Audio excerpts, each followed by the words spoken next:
Hey everybody, how's it going?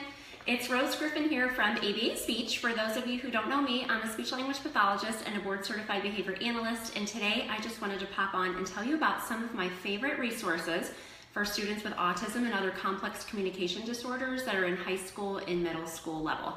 I think sometimes the materials out there by the major distributors are geared mostly towards students who are younger, so I just wanted to talk about some of the things that I like to work with older students, as I am in a middle school and high school, public middle school, public high school, and sometimes it's hard to find resources. So I wanted to share with you some of the things that I really enjoy.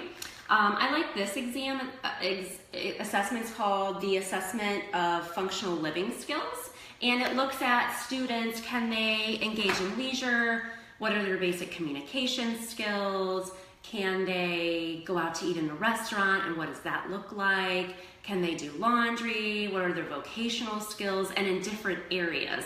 And so it just has the skill listed, and then you just circle, can the student do it, can the student not do it. There's a whole assessment protocol for that, and I find that really helpful when I'm working with students, because sometimes the standardized tests that we typically give students at that age level don't really give you that kind of information. So that's created by Dr. Partington and Dr. Mueller, and I will post where you can find information about that. It's for sale at Amazon, but they have their own website too. Another book that I really love is by a speech language pathologist, and it is for sale at ProEd, and it's called Functional Routines for Adolescents and Adults, and it's all about work routines. And so it has pictures in it. They are drawings. It's not real life pictures, which is kind of, you know, not the best, but it has lots of different scenarios. So for my students this year, I partnered with the occupational therapist and intervention specialist, and we created a vocational curriculum that we worked on with our students. And so one of the units was clerical work. And so in this example, the student is folding a brochure, putting it into an envelope, addressing it, labeling it. And so what I would do, what's nice is that even though it's not real pictures, you can cut these pictures out and you can work on, you know, making a sentence about each picture. You can just label the different items. For some of the students, we just created PowerPoints with some of the different things that would be included in this unit. So, you know, envelope, she's stuffing the envelope, that's the action word that we were working on. She's typing on the computer. We worked on students addressing different envelopes and then sending them from our office and things of that nature. So if you're working within a vocational unit and you're a speech therapist, this book, which is available through ProEd, that's where we purchased it, is really nice because it lends itself to labeling, to sequencing, and it's a nice supplement if you're already doing a vocational type unit. So that's called Functional Routines for Adolescents and Adults. So it's actually good for adults too. So if you're working in adult services, it's really nice. So give me a thumbs up or a smiley face if you're working with older students, because sometimes it's hard to find materials for that age group.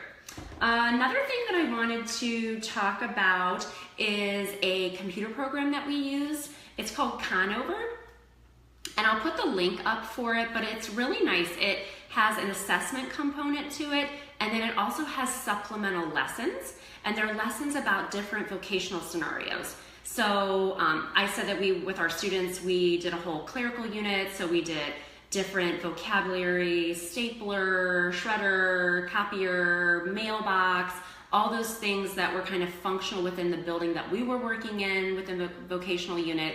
And then we used Conover on days that we didn't have the group to supplement that type of instruction. And so it takes the learner under assessment, and then from the assessment, it has different units that you can do to help your students learn more about different vocational type programming. So I'll put the link up for that. It's a whole computer-based program, and on their website, I think you can watch a video that goes over more about what that program's all about. So that's called Conover, and I like that, and it's been really great for our students, and they seem to really enjoy working on it. So, and it's something that they can do independently too. It kind of has differentiated levels for it. So that's something that I like to use for my students. Another thing that I just wanted to mention is the Action Builder cards.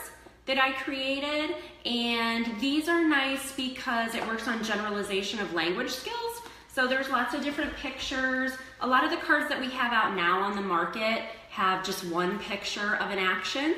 But when we're working with students with autism, it's really important that we show them multiple exemplars, is what we say in the behavior analysis world, and so that we're planning for generalization. So the student knows that this is blowing, but that this is blowing too.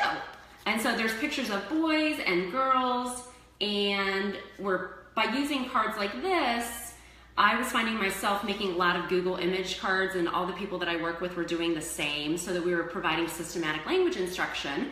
And I figured, if I'm doing this, a lot of people are probably doing it too. And so I just went ahead and made this product, and it's for sale at Different Roads to Learning. And it's also for sale at Amazon. And they're called the Action Builder cards, and they're $49.99.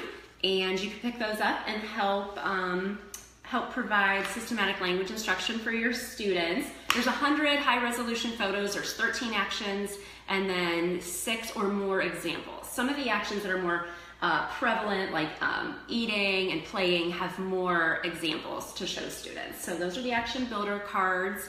Something else that I really love to work on with my students, and it's something that's a video on my website, which is www.abaspeech.org, are modified leisure skills. I this year had a leisure skill social group for my students that I worked with, and I wanted to modify leisure skills for them so that we could, do reverse inclusion, have typical peers come and play different games with students and things like that. So that they could generalize these things to home if they had siblings. And I got a lot of great parent reports that those things did happen, as I shared with parents exactly, and Progress Notes exactly how we were working on things.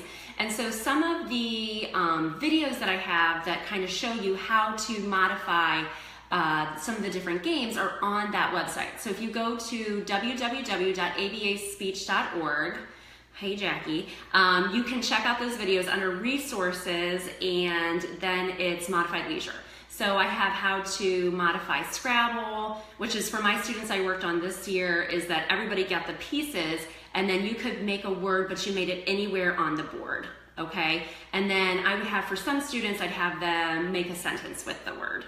And that's how we modify that. For Hangman, how I modified that is I would write the entire alphabet out, and then once a student guessed a letter, I would mark it off. And so that was a modification because the visual was there. So it made it a little bit easier for the students. And so I have on the website how to modify memory, Hangman, Scrabble, Uno is another one that we modified. And we would just put the color cards out. So a blue, a yellow, a red, a green. And then you pick from the main pile, and all you had to do was match the color.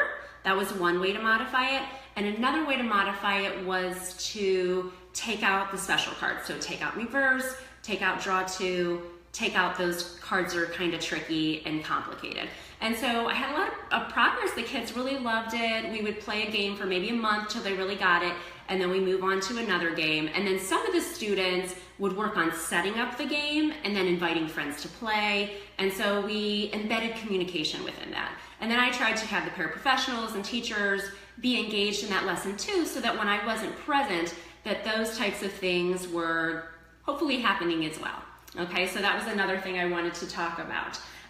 So those are some ideas of resources that you could use for middle school and high school students. One more reminder today is that the TPT sale is going on through tonight. So I have a store, ABA Speech, and I have different webinars on there about systematic language instruction.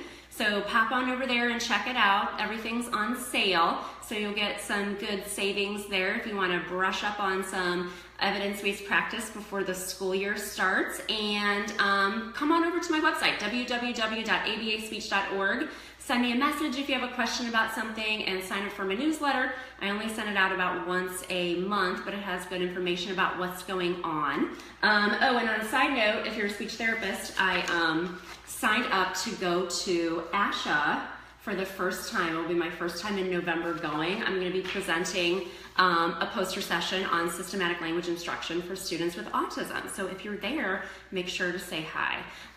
So hopefully you enjoyed this session and gave you some new ideas. I'll put some of those links up and hope you guys have a great one. See ya.